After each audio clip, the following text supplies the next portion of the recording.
नमस्कार, सियासी अखाड़ा देख रहे हैं आप। मैं हूं आपके साथ वरुण गोयल। चुनाव हो चुका है हरियाणा में, इंतजार नतीजों का है, यानी मंगलवार का है। अब एक मंगल बीत गया है, एक मंगल आना है। जो मंगल आना है उसमें किसका मंगल होगा ये समय तय करेगा। लेकिन इस बीच क्योंकि नेता हैं तो उनके मुख से कुछ ना कुछ ऐसा तो निकलता ही है जो खबर बने। कुछ नेताओं ने जो चुनाव लड़ रहे थे उन्होंने भीतरघात की बात की है, कांग्रेस से भी, बीजेपी से भी। कुछ नेता जो लाखों में जीते थे पिछली बार, वो अब हजारों में जीत का दावा कर रहे हैं, यानी वो समझ गए हैं कि चुनाव मुश्किल है। तरह तरह की बातें निकलकर सामने आ रही हैं। इन बयानों के मतलब क्या हैं? हरियाणा का चुनाव किस मोड का चुनाव था, किस मूड का चुनाव था, और ये जो बयानबाजी है ये किस और इशारा कर रही है? बहरहाल 4 जून को इंतजार करेंगे। उससे पहले एक बार चर्चा करेंगे कई खास मेहमानों के साथ। उससे पहले एक रिपोर्ट देखिए। प्रदेश में लोकसभा चुनाव के मतदान के बाद नेता रिलैक्स मूड में आ गए हैं। अब नेता सिर्फ जनता के बीच जाकर सीधा सरोकार कर रहे हैं। बीजेपी कांग्रेस के नेता अपने अपने कार्यकर्ताओं से बात कर फीडबैक भी ले रहे हैं। एक तरफ नेताओं में रिलैक्स दिखाई पड़ रहा है तो वहीं दूसरी तरफ अपने ही कार्यकर्ताओं में सेंधमारी और पार्टी विरोधी प्रचार का भी आरोप मढ़ा जा रहा है। सोनीपत से बीजेपी उम्मीदवार मोहनलाल बडौली ने तो सीधे कुछ कार्यकर्ताओं पर कांग्रेस के लिए वोट मांगने का आरोप लगा दिया। कुछ पार्टी के नेताओं ने जो पार्टी के खिलाफ काम किया है, उन्होंने पार्टी के साथ धोखा किया। समय पर उनके ऊपर एक्शन भी होगा और समय पर उनको उसका भुगतान भी करना पड़ेगा। चंडीगढ़ में समीक्षा वीडियो भी सामने आई है कि जिन लोगों की ऑडियो वीडियो सामने आई है वो मेरे पास अभी मैंने देखी नहीं है, लेकिन मैंने जरूर सुना है पत्रकारों के माध्यम से। कार्यकर्ताओं ने भी अपने फ़ोन में मेरे को सुनाई है 1-2 वीडियो, और जिस प्रकार से उन्होंने कांग्रेस पार्टी के लिए सीधा काम किया है और कांग्रेस पार्टी के कार्यकर्ता के रूप में उन्होंने काम किया है, ना कि भाजपा के। अपने कार्यकर्ताओं पर आरोप लगाने में कांग्रेस भी पीछे नहीं। करनाल उपचुनाव में सीएम नायब सैनी को टक्कर दे रहे कांग्रेस प्रत्याशी त्रिलोचन सिंह ने कहा कि पार्टी में कुछ लोग ऐसे हैं जो दूसरे दलों की मदद करते हैं। यही नहीं, उन्होंने पार्टी के खिलाफ जाकर काम करने पर उनको काले भेड़िए तक कह डाला। देखो, हर पार्टी में, चाहे वो भाजपा, चाहे कांग्रेस है, चाहे ANLD है, चाहे जसपा है, चाहे और भी पार्टियां हैं, चाहे आम आदमी पार्टी है, हर पार्टी में काले भेड़िए होते हैं। बड़े नेताओं को उनकी पहचान करके जो सिर्फ अपने लिए वोट मांग सकते, दूसरे के लिए नहीं मांग सकते, उनके खिलाफ कार्रवाई करनी चाहिए। आपके साथ भी ऐसा हुआ सर इस बारी? हाँ, थोड़ा बहुत होता रहता है। 4 तारीख के बाद उसका खुलासा होगा। 4 तारीख को आप बताएंगे कौन है वो? 4 के बाद आप मानते हैं? जो नहीं आए उनको भी खुद सोचना चाहिए। जो ये तो चाहते हैं सरकार हमारी बने, लेकिन पुराना MLA नहीं बनना चाहिए, ये सोचने वाले स्वार्थी लोग होते हैं। एक तरफ अपने ही कार्यकर्ताओं पर आरोप लगाए जा रहे हैं तो वहीं बीजेपी प्रदेश में सभी सीटों को जीतकर इतिहास रचने का दावा कर रही है। 10 लोकसभा सीटें और विधानसभा करनाल 11 के 11 का प्लान। सर, बोगस वोटिंग का आरोप लगाया है आपने, लेकिन प्रशासन तो आपका ही। देखिए, कुछ जगह की शिकायतें आई हैं और उसमें प्रशासन के लोगों की भी शिकायतें हमको मिली हैं। तो जो शिकायतें मिली हैं उसमें अगर वो सिद्ध होती है तो निश्चित रूप से इसकी कार्रवाई की जाएगी। मतदान के बाद अब नेताओं की निगाहें सिर्फ और सिर्फ 4 मई की तारीख पर हैं, जब उनकी किस्मत का दरवाजा खुलेगा। किसे मिलेगी जीत और किसे देखना पड़ेगा हार का मुंह, ये भी देखना बड़ा दिलचस्प होगा। न्यूज डेस्क, जनता टीवी।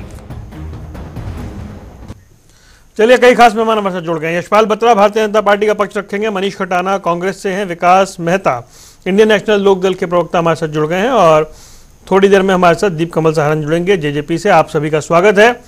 शुरुआत बत्रा जी से करते हैं। बत्रा जी, ये तो आपके नेता कब से खुलकर भीतरघात का आरोप लगाने लगे? आपके एक प्रत्याशी कह रहे, बता रहे कि कुछ 70,000 के आसपास की जीत का दावा कर रहे हैं। पिछली बार हालांकि वो 4.25 लाख वोट से जीते थे। क्या फीडबैक बहुत अच्छा नहीं मिल रहा क्या? हेलो जी जी, मेरी आवाज आ रही है आपको? जी, आवाज मिल रही है जी। बताएं, आप एक बार दोबारा बताएं। सवाल मेरा यह है कि आपके नेता कब से भीतरघात के आरोप लगाने लगे? ये परंपरा तो नहीं दिखती थी बीजेपी में, जो मोहनलाल बडौली कर रहे हैं। आपके भिवानी महेंद्रगढ़ के जो प्रत्याशी हैं वो बता रहे हैं कि 70,000 से जीत का अनुमान है, हालांकि पिछली बार वो 4.25 लाख वोट से जीते थे। ये क्या फीडबैक बहुत अच्छा नहीं मिल रहा क्या आप लोगों को? देखिए, ऐसा कुछ भी नहीं है, फीडबैक बहुत अच्छा है और मार्जिन अगर वो थोड़ा बहुत कम और ज्यादा हो रहा है, लेकिन वो 11 की 11 कमान पूरे हरियाणा के अंदर खिल रहे हैं, 1 विधानसभा और 10 लोकसभा के। और रही सोनीपत से मोहनलाल बडौली जी ने जो कहा है, अगर किसी ने इस तरीके के कार्य किए, इस तरीके का काम किया और पार्टी के साथ कोई गद्दारी की है तो उसको बाहर का रास्ता भी दिखाया जाएगा और उसके खिलाफ कार्रवाई भी की जाएगी। वो एविडेंस के साथ, एविडेंस भी है उनके। अब जिस तरीके से मैं अभी सुन भी रहा था और पहले भी एक वीडियो मैंने देखी है, उसके अंदर अगर किसी के खिलाफ एविडेंस है तो उसके खिलाफ कार्रवाई भी की जाएगी। मैं मूल प्रश्न पे आ रहा हूं, ये परंपरा बीजेपी में है नहीं, ये तो कहीं और दिखाई देता था, आपके यहाँ इस बार इतनी हलचल क्यों है? देखिए, कोई हलचल नहीं है, किसी तरह की भी कोई हलचल नहीं है, लेकिन अगर किसी ने कोई गलती की है, अगर किसी ने पार्टी के साथ गद्दारी की है, उसके खिलाफ सख्त कार्रवाई की जाएगी। ऐसा एग्जाम्पल सेट किया जाएगा कि दोबारा कोई जिंदगी में ऐसी गलती ना कर सके। चलिए ठीक है, मैं आऊंगा आपके पास। मनीष खटाना जी, तरलोचन सिंह जी जो करनाल से उपचुनाव लड़ रहे हैं, उन्होंने बताया कि लोग ये तो चाहते हैं पार्टी जीत जाए लेकिन फला आदमी विधायक ना बने। हालांकि उनकी इस बात में सारी देश की राजनीति का सार है, जितनी राजनीति मैंने देखी है उसका एक सार तो उन्होंने बता दिया।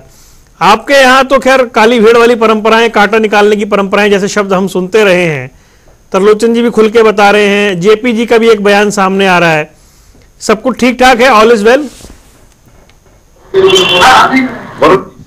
बहुत बढ़िया है, कोई ऐसी दिक्कत वाली बात नहीं है। होता क्या है कि जब उम्मीदवार चुनाव लड़ता है तो उनकी जो अपेक्षाएं होती हैं कार्यकर्ताओं से वो बहुत ज्यादा होती है। जहां विधायक को और मेंबर पार्लियामेंट को, प्रत्याशियों को ये लगता है कि कार्यकर्ता या कांग्रेस के समर्पित जो व्यक्ति हैं उनका जो कामकाज है वो पूरा उस तरीके से अपना 100% नहीं दे पा रहे, तो ये छोटी मोटी बातें होती रहती है। इसमें कोई इतनी बड़ी दुविधा और सोचने की बात नहीं है। सोचने की बात यह है कि बीजेपी वाले आज जो 400 पार करने वाला दे रहे थे वो 60,000 पे आ गए हैं। मतलब 60,000 पे जो लोग 4 लाख से जीत रहे थे आज वो खुद कह रहे हैं कि 60-70,000। तो आप ये मान लीजिए जब 4 लाख वाला आदमी 60,000 कह रहा है तो मतलब वो कहाँ पे खड़े? मनीष, हम तो कहते हैं कि हम जीत रहे हैं, तब वो कर रहे हैं। हम तो वरुण जी एक ही बात मानते हैं कि हरियाणा के अंदर 10 साल में जो कुशासन था, जो कुनीतियां थी, 10 साल में जो बेरोजगारी थी, जो भ्रष्टाचार था, जो किसानों पे अत्याचार था, महिलाओं के सम्मान के साथ जो धोखा हुआ, वो जो सारी की सारी जो चीजें हैं वो कहीं ना कहीं बीजेपी को उसका खामियाजा उठाना पड़ेगा। महिला सरपंचों के साथ सरपंचों का जो सर फोड़ने, क्योंकि लाठी और डंडे से सरकार नहीं चलती, सरकार नीति से चलती है, सरकार नीयत से चलती है।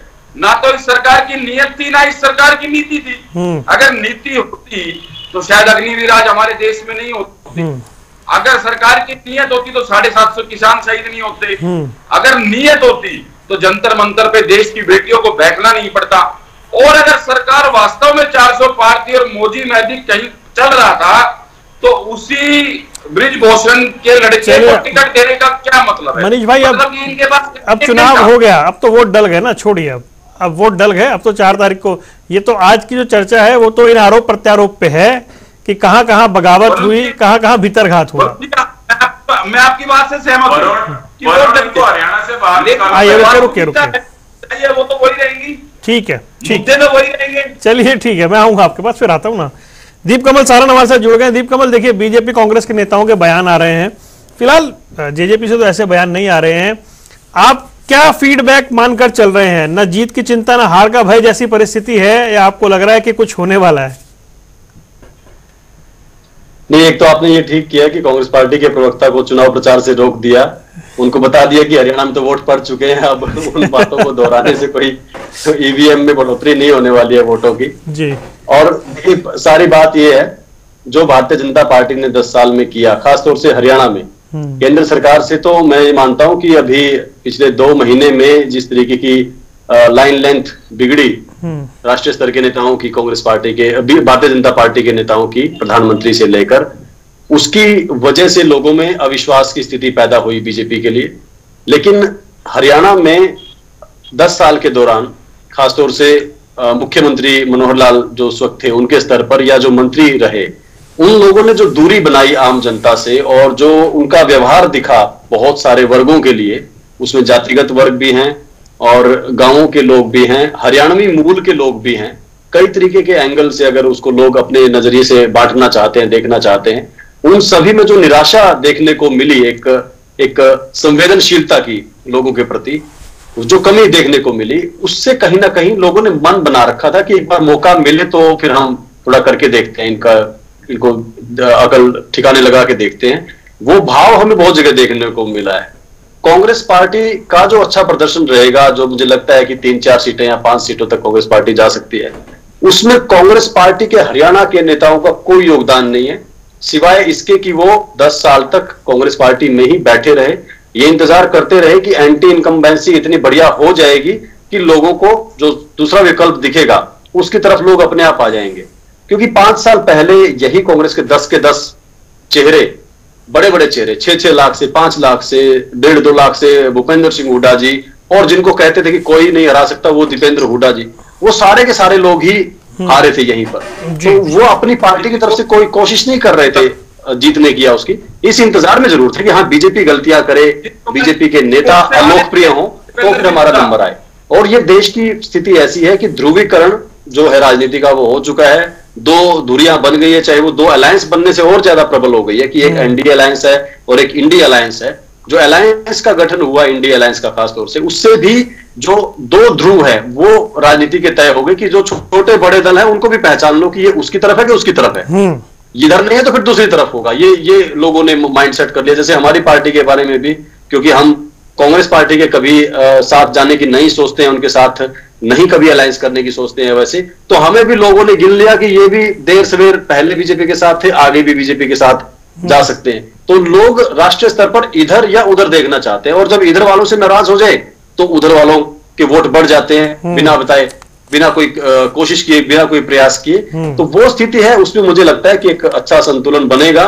भारतीय जनता पार्टी के जिन नेताओं ने अति आत्मविश्वास में ये निर्णय करवाया कि अकेले ही चुनाव लड़े, 10 की 10 सीटें दोबारा से जीत आएंगे और साथ में सरकार भी अकेले चलाएंगे, गठबंधन की जरूरत ही नहीं है, पूर्ण बहुमत हमारे पास है, उन लोगों के वो जो नीति निर्धारक थे जिन्होंने वो फैसले करवाए, मुझे लगता है कि 4 जून के बाद उन लोगों की क्लास जरूर लगेगी कि आपने किस विश्वास, किस भरोसे पर हरियाणा की सरकार को अल्पमत में ला दिया और सीटें भी गंवा दी। जो महत्वपूर्ण समय था, जहां महत्वाकांक्षी रूप से बीजेपी अपनी सीटें बढ़ाना चाहती थी, इस तरीके से बढ़ाना चाहती थी कि उनको अलायंस की जरूरत ही ना पड़े भविष्य में, अकेले ही सरकार चलाए पूरे तरीके से। तो वो स्थिति जो है, जब यहाँ 10 सीटें थी तो वो घट के जब 5, 4, 6 कहीं पर टिकेंगी तो इनसे पूछा जाएगा। जहां तक हमारी पार्टी का है, आपने दूसरे शब्दों में उस बात को कह दिया। मैं ये तो नहीं कहूंगा कि हमें कोई चिंता नहीं है, लेकिन ये कि हमारी चिंता आज से 3 महीने पहले ज्यादा थी, जब लोग पार्टी छोड़ रहे थे, जब पुराने कुछ लोगों ने पार्टी छोड़ी और पार्टी के बारे में बुरा भला कहा। वो दौर हमने 1-1.5 महीना झेला, लेकिन उसके बाद जब वो चीजें सेटल हो गई, जिसको जाना था जो चला गया, उसके बाद 1.5 महीने तसल्ली से हमारी पार्टी कार्यकर्ताओं ने काम किया और इस नजरिए के साथ काम किया कि अब हम स्टेट लेवल की पॉलिटिक्स करेंगे। गठबंधन के दौरान जरूर हमारी एक सोच सीमित हो गई थी, लेकिन अब हमने जहां से भी शुरुआत कर सकते थे, चाहे वो बहुत जीरो से स्टार्ट की हो कुछ जगहों पर, लेकिन हमने 1.5 महीने मेहनत की है। उसका मुझे लगता है कि कोई वोटों में भी दिखेगा और उसके बाद पार्टी का जो संगठन है उसके अंदर भी दिखेगा चुनाव के बाद। विकास मेहता भाई, रिजल्ट पे तो बात होगी, लेकिन जो फीडबैक मिल रहा है आप लोगों को, आपके जो वर्कर दे रहे हैं, जो नेताओं के बयान आ रहे हैं, इंडियन नेशनल लोकदल ने इस लोकसभा चुनाव से क्या हासिल किया, आपको क्या लग रहा है? देखिए, इंडियन नेशनल लोकदल ने जो हासिल किया वो मैं आपको बताना चाहता हूँ जी, कि जो पीछे 2019 में जो हमारी पार्टी का विघटन हुआ, हमारी पार्टी तो फाड़ कर दी गई एक साजिश के तहत। उसके बाद जो चौधरी अमित सिंह चौटाला जी ने किसान आंदोलन से लेकर अब तक और पूरी पार्टी ने किसानों के लिए, हर वर्ग के लिए जो संघर्ष किया, एक अहम भूमिका विपक्ष के रूप में हरियाणा प्रदेश में जो दिखाई और निभाई, उसके प्रति हमारी इस चुनाव में हमें पूरा जनता ने प्यार दिया। और आने वाले जो चुनाव के परिणाम आएंगे तो उसमें आपको दिखेगा कि हमारी पार्टी फिर से एक जो पुरानी इंडियन नेशनल लोकदल होती थी वो फिर से अपने स्टैंड पर वापस आ रही है, और हमारा जो वोट बैंक को जो छिटक गया था वो वापस आ रहा है और मजबूत तरीके से हमने चुनाव लड़ा है। हमारे हर कार्यकर्ता ने, हर पदाधिकारी ने ऊपर से लेकर नीचे तक सब जो मिला वो बोनस, ऐसा है क्या? जी सर, जी, बोनस भी, और पूरा जनता ने हमें प्यार दिया है। हमने प्रदेश स्तर के जो जितने भी मुद्दे हैं, हमने उन मुद्दों को लेकर चुनाव लड़ा है। प्रदेश की आवाज प्रदेश की आवाज उठाई अजय सिंह जी ने, और प्रदेश के मुद्दों की ही बात हमने की। हम कोई राष्ट्रीय पार्टी नहीं है। ये जो आप आज जिस मुद्दे पर डिबेट कर रहे हैं, उसमें मैं आपको बताना चाहता हूं कि जो राष्ट्रीय पार्टियां हैं उसमें ये चलता है, जो भी ये नेताओं के बयान आ रहे हैं, लेकिन प्रदेश स्तर की जो पार्टियां हैं उसमें ऐसा नहीं चलता है। और हमारी पार्टी तो एक अनुशासन के लिए पूरे देश में जानी जाती है। ठीक है, मैं आता हूं आपके पास। यशपाल बत्रा जी, आपके साथी रहे दीप कमल सहारन बता रहे हैं कि कांग्रेस 4 से 5 सीटें जीत रही है, जीत सकती है, अच्छा प्रदर्शन करने जा रही है। और मनीष खटाना कह रहे थे कि जो लाखों से जीतते थे वो खुद ही हजारों पे आ गए हैं। तो आप समझ सकते हैं परिस्थिति क्या है। परिस्थिति बदल गई है क्या? वो केंद्रीय स्तर पर कह रहे हैं लाइन लेंथ बिगड़ गई आपकी। ये इनकी खुद की सोच है कि लाइन लेंथ बिगड़ी है। अभी मैं कांग्रेस प्रवक्ता की बात सुन रहा था कि 400 पार वाले कहने लगे कुछ हजारों से वोट इलेक्शनों से जीतने वाले हैं। तो ये पहले तो इनको ये समझाओ कि हरियाणा से बाहर निकले। ये हरियाणा से बाहर निकल के देश के इलेक्शनों की बात करें। देश के अंदर इलेक्शन है और देश के अंदर जो हमारे माननीय मोदी जी जिस तरीके से काम किए, चाहे धारा 370 हटाने को लेकर, चाहे राम मंदिर को लेकर, चाहे और बहुत सारे ऐसे काम हैं जो देश के अंदर हुए हैं। 400 पार करेंगे। आपको 4 जून को शाम को ये जैसे जैसे ग्राफ ऊपर बढ़ेगा, ये फिर ईवीएम की तरफ भागना शुरू करेंगे। उसके बाद ईवीएम पे जोर लगाना शुरू कर देंगे, ईवीएम तो वो बचाना शुरू कर देंगे। लेकिन नीरज जी, अभी आने वाले समय के अंदर अभी आपको दिख जाएगा 4 जून 11 कमल मिलेंगे, मार्जिन कम और कहीं मार्जिन कम ज्यादा जरूर होगा, लेकिन आने वाले समय के अंदर आपको दिखाई देगा 4 जून को। और किसान सड़कों पे कर रहे थे, 750 किसान शहीद हुए, वो देश की बात थी, हरियाणा की बात थी। इसके बाद ईवीएम पे जोर लगाना बंद कर देना, ईवीएम पे मत आ जाना कि ईवीएम खराब थी, ईवीएम ऐसा था, हरियाणा की बात थी। देखिए, इनके पास तो कोई मुद्दा तो है नहीं, बचा कुचा मुद्दा ईवीएम पे आ जाते हैं लोग। तो मेरी ये रिक्वेस्ट है इनसे, मुद्दा अपनी पार्टी और संगठन की तरफ ध्यान दें। आने वाले विधानसभा के इलेक्शन की सड़कों पर आप हर विषय उसी आरोपी के देश की बात आपने कभी करी? कोई मुद्दा नहीं है। चलिए ठीक है, रुकिए। एक ही मुद्दा है, देश के अंदर जिस तरीके का काम हुआ है, माननीय मोदी जी ने जिस तरीके का काम किया है, 400 पार का जो नारा है 4 जून को आप सबको दिखाई देगा। मेरी यही रिक्वेस्ट कांग्रेस प्रवक्ता से कि अपने ईवीएम के ऊपर जोर लगाना उस दिन बंद कर देना, अपने नेताओं को समझा देना, क्योंकि आप लोगों का डायरेक्शन 1 सेकंड में बदल के ईवीएम पे चली जाती है।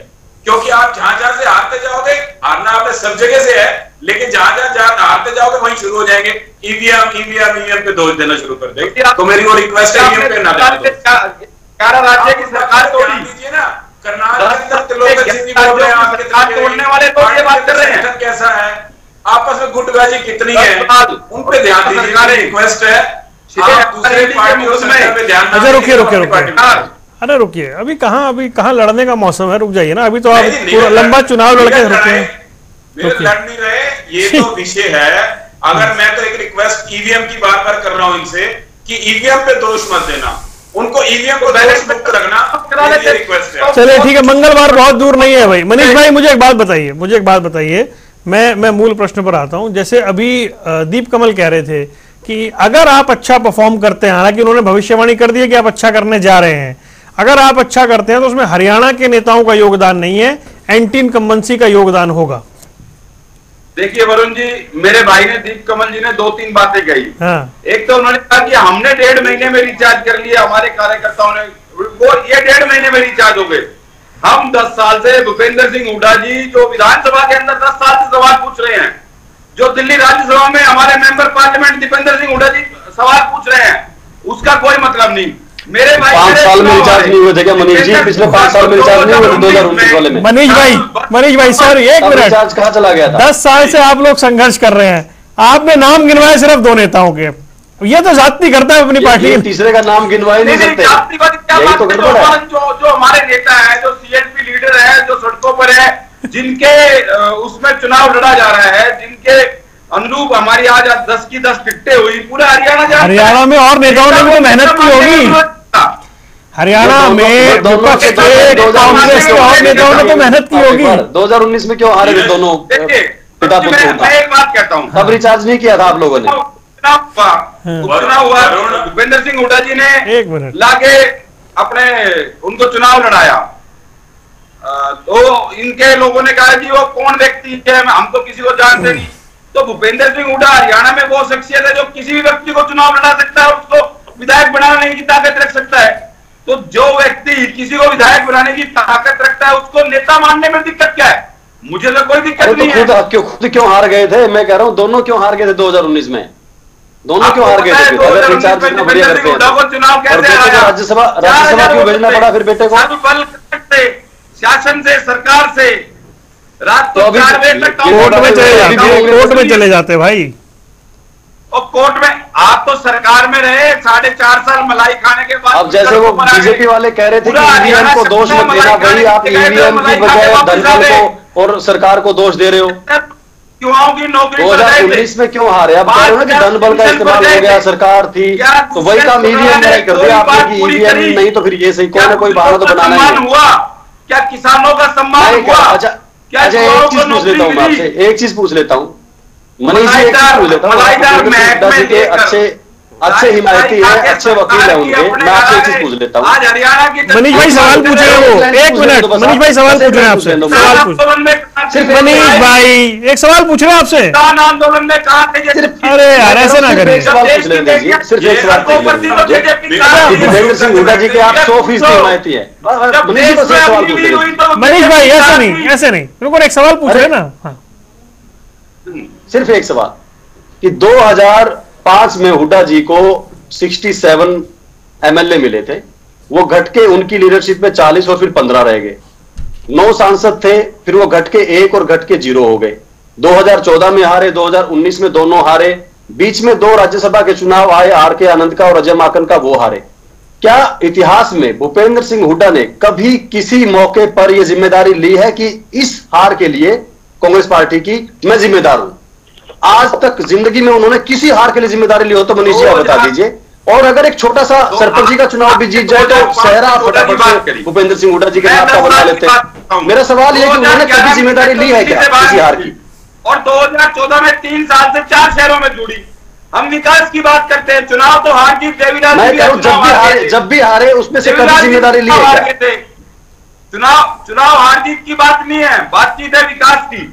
हरियाणा में अगर विकास मैं कह रहा हूं कि कभी आप बता नहीं पा रहे ना, फिर उन्होंने कभी जिम्मेदारी ली है? कभी आके कहा है 2014 में आके कहा कि मैं जिम्मेदार हूं, 2019 में आके कहा कि मैं जिम्मेदार हूं। मेडिकल का अपना तो भूपेंद्र सिंह हुड्डा के राज में हुआ, इनके राज में हरियाणा 4 बार चला। तो कौन पूछ रहा है आपसे? ये बात ही नहीं हो रही है मनीष भाई, सवाल कुछ और है, फिर अभी भी चुनाव सवाल कुछ और है हरियाणा में।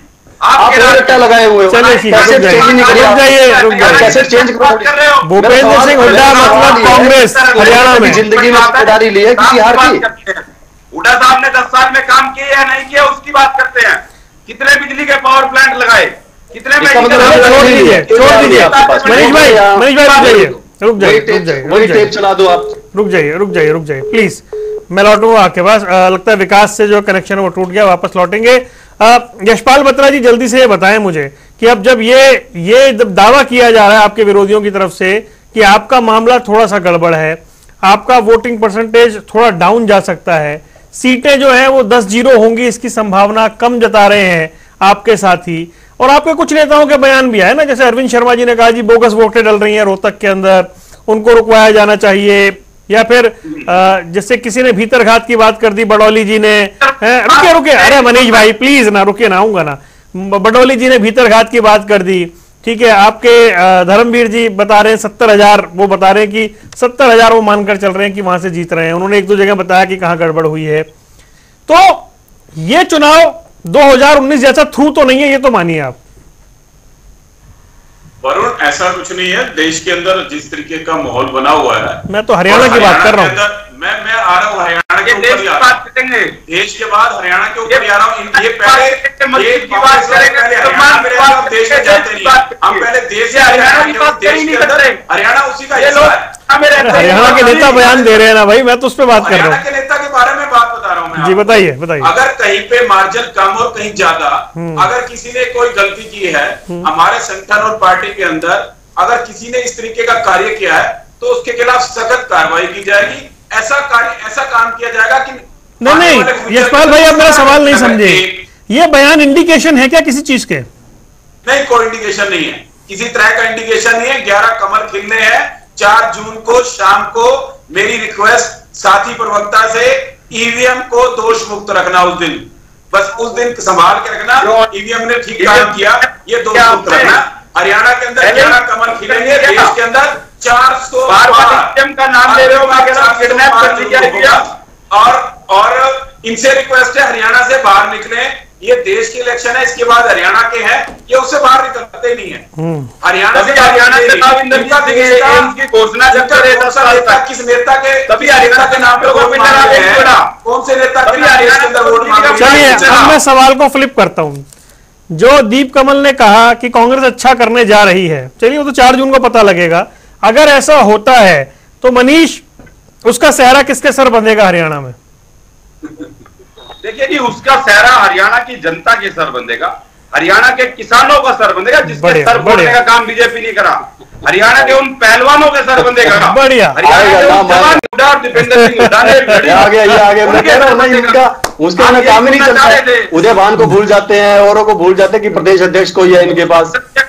ये उससे पहली लाइन में नहीं आएगा तो दूसरी लाइन में आएगा। हरियाणा और तो नाम लोगे 2-4 कांग्रेसी हो गए, आखिर में कहीं ना कहीं आप भी ताकत लगाओगे।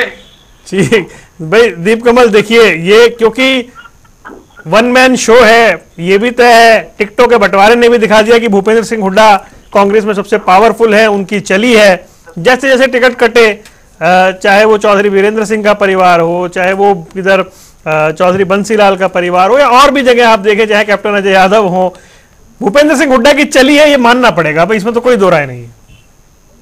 अब ऐसा है ना, देखिए वो जो कहावत है कि 900 चूहे खा के बिल्ली हज को चली, वो बिल्ली हज तो कर रहा है ना, हज करके मतलब एक पुण्य तो कमा लिया ना उसने।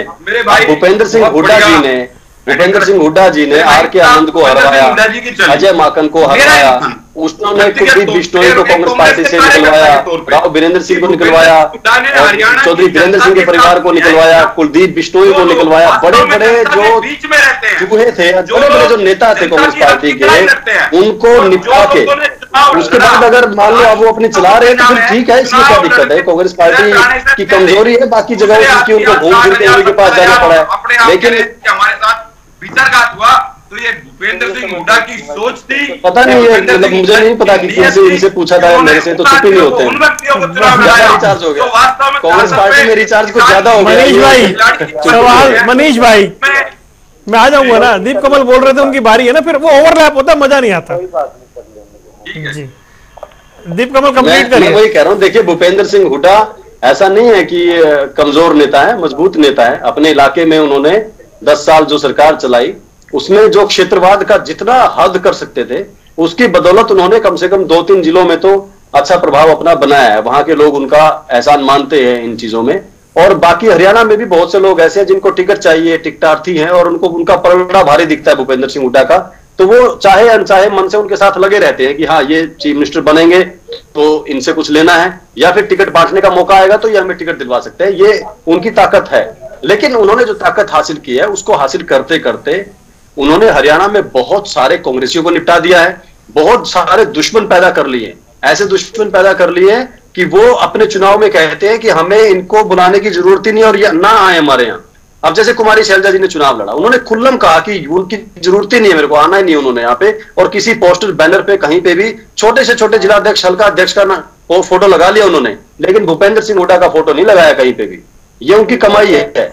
और चौधरी वीरेंद्र सिंह का परिवार, जब उनको मौका मिलता है, जब उनके मन की बात कोई सुनता है तो वो रोते हैं, वो कहते हैं कि इस भूपेंद्र सिंह हुड्डा ने भाई बनके, रिश्तेदार बनके हमारे साथ जो बुरा किया है वो कोई किसी के साथ ना करे कभी। कुलदीप बिश्नोई कहता है कि मेरी पार्टी के अंदर मेरी राजनीति खत्म करवाई, राव इंद्रजीत इनकी वजह से क्षेत्रवाद का आरोप लगा के पार्टी छोड़ के चले गए। ऐसे कितने ही लोग हैं। अशोक तंवर कहते हैं मेरा तो यार मान सम्मान भी नहीं छोड़ा, मेरी तो गर्दन तोड़ दी प्रदेश अध्यक्ष होते हुए।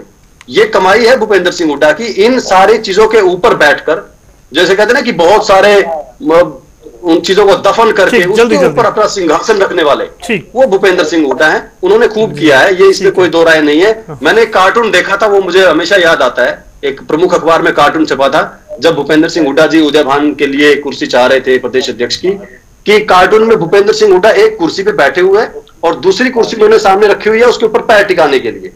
कि इनको 2-2 कुर्सी चाहिए, एक बैठने के लिए, एक आराम से बैठने के लिए। तो इनको ये लालसा रहती है कि कहीं पर भी कोई दूसरा बराबर में कुर्सी लगा के ना बैठ जाए, ये डरते हैं सबसे। चलिए मैं बस ठीक है, समय थोड़ा कम है। विकास भाई आवाज आ रही है क्या आपको? हेलो जी विकास जी, जी जल्दी से आपका रिएक्शन। मैं तो यही कहना चाहूंगा कि जो राष्ट्रीय पार्टियां हैं उनमें ये चीजें आम है। और कांग्रेस की बात तो दीप कमल जी ने ठीक कहा कि कांग्रेस पार्टी को कोई ये वोट नहीं मिलने जा रहा, जो भी अब रिजल्ट आने जा रहा है। ये सिर्फ और सिर्फ भारतीय जनता पार्टी की जो सरकार थी 10 वर्ष की, उसके प्रति जो लोगों में गुस्सा है वही वोट के रूप में तब्दील होकर आएगा। और हमारी पार्टी की बात कर सकता हूँ, बाकी तो बीजेपी और ये कांग्रेस की अंदरूनी बातें हैं, हमें इनमें दखल अंदाजी नहीं करनी चाहिए। हमारी पब्लिक प्लेटफॉर्म पे है ना भाई साहब, तो हमें करनी पड़ती है जी, बातें पब्लिक प्लेटफॉर्म पे है ना जी, करनी पड़ती है सर। लेकिन बिल्कुल गलत है अगर किसी ने अपने उम्मीदवार की अगर उनके खिलाफ जाकर वोट डलवाया है या डाला है, तो बिल्कुल गलत है। राजनीति में ऐसा नहीं होना चाहिए। नहीं, वो तो मुझे तरलोचन जी की बात सबसे ज्यादा अच्छी लगी कि वो चाहते हैं पार्टी तो जीते लेकिन फला आदमी विधायक ना बने। इस एक लाइन को तो मैं सार मानता हूँ राजनीति का, ये हर जगह है। कांग्रेस पार्टी का तो ये कल्चर रहा है सर। ये यहाँ तो एक दूसरे का कांटा निकालने में लगे रहते हैं। अब जो पार्टी में, इनकी पार्टी में जो टिकट वितरण हुआ उसमें भी यही चला। जैसे भिवानी से किरण चौधरी जी की टिकट, किरण चौधरी जी की बेटी की टिकट काट दी गई। और भी जगह एक ऐसा लगा कि एक ही व्यक्ति की हरियाणा में कांग्रेस पार्टी में चल रही है। उससे पहले भी चलो ये तो उन्होंने साबित कर दिया ना कि उनकी चल रही है भाई, उन्होंने दिखा दिया ना अपनी चला के। ठीक, उससे पहले भी जब इंडिया गठबंधन बन रहा था जी, तब हमारी पार्टी की ओर से प्रयास हुआ था कि एक मजबूत विकल्प दिया जाए, सभी एक ही जगह, एक ही झंडे के नीचे आए, एक ही संगठन बनाकर, गठबंधन बनाकर लड़े। लेकिन भूपेंद्र सिंह हुड्डा ने उसमें भी बिल्कुल भी उसमें सफल नहीं होने दिया। जी ठीक है यशपाल बत्रा जी, भाई ये जो नतीजे आएंगे ऐसा लग रहा है विधानसभा चुनाव में और क्या कहते हैं ज्यादा इम्पैक्ट उसका रहने वाला है। इन नतीजों का मतलब लोकसभा चुनाव के नतीजे हरियाणा में तय कर देंगे, क्या होने जा रहा है? वरुण एक बार पहले नतीजे आने दीजिए, 11 कमर खिलने दीजिए। आपको विधानसभा भी वहीं सामने है, 6 महीने में 4 महीने विधानसभा के इलेक्शन आ जाएंगे। कोई नहीं भाई साहब, हम तो फिर आ जाएंगे टैंक के सामने खड़े होने आपसे सवाल पूछने, हमारे को तो कोई आपत्ति नहीं है। जी हाँ मनीष भाई जल्दी से बता दीजिए भाई, कुमारी शैलजा का उदाहरण दिया दीप कमल ने, अगर वो सीएलपी लीडर हैं, उनकी चली है, उनके नेतृत्व में चुनाव हो रहा है, कई सीटें जहां पर चुनिंदा सीटें जहां पर उनका प्रचार नहीं हुआ। देखिए वरुण जी, मैं इस बात में कि उनकी चली है, मैं इस बात को नहीं मानता। भूपेंद्र सिंह छत्तीस बिरादरी के नेता हैं और न्याय करते हैं। उन्होंने हरियाणा की जनता के साथ, हरियाणा के किसान के साथ, हरियाणा के जवान के साथ, हरियाणा के पहलवान के साथ न्याय किया है और उन व्यक्तियों को टिकट दिलवाया है जो वास्तव में डिजर्व करते थे, जो लोगों के बीच में रहते थे। टिकट कौन दिलवाता है? मनीष भाई आप कह रहे हैं उन्होंने टिकट दिलवाया, टिकट कौन दिलवाता है? जिसकी चलती है। देखिए सच्चाई के साथ एक टिकट दिलवाना, एक सच्चाई के साथ उन्होंने उन लोगों को टिकट दिलवाया जो वास्तव में धरातल पे काम कर रहे थे, उसी का तो रिजल्ट है। अगर आज हरियाणा में अच्छा प्रदर्शन हो रहा है तो उसका रिजल्ट है। अगर उन्होंने चापलूसों को टिकट देनी होती या जैसे मेरे भाई काम कर रहे थे, उन्होंने राजबब्बर गुड़गांव में कहाँ काम कर रहे थे, मेवात में कर रहे थे, रेवाड़ी में कहाँ कर रहे थे राजबब्बर काम? उनको दुश्मनों से मतलब नहीं है। भूपेंद्र हुड्डा हरियाणा की जनता की लड़ाई लड़ता है। सतपाल ब्रह्मचारी जो उत्तराखंड में रहते हैं वो कहाँ काम कर रहे थे हरियाणा में? और जो मेरे भाई कह रहे थे कि वो मनीष जी एक बार बताओ तो सतपाल ब्रह्मचारी कहाँ काम कर रहे थे, राजबब्बर कहाँ काम कर रहे थे हरियाणा में? आप कह रहे हो ईमानदारी से काम करने वालों को दिलवाइए। बता दो जहां से आप जीत के आ रहे हो, 4.5 साल में वो 3 चीजें बता दे मेरे भाई, क्या रिजल्ट आ जाएगा कि हमने। ये अगर सवाल है तो मैं इस सवाल का भी दे दूंगा जवाब, लेकिन आप जो कह रहे हो कि उन्होंने काम करने वालों को टिकट दिलवाइए, एक बार वो तो बता दो। आप सतपाल ब्रह्मचारी कहाँ काम कर रहे थे, राजबब्बर कहाँ काम कर रहे थे? आप काम कर रहे थे धरातल पे।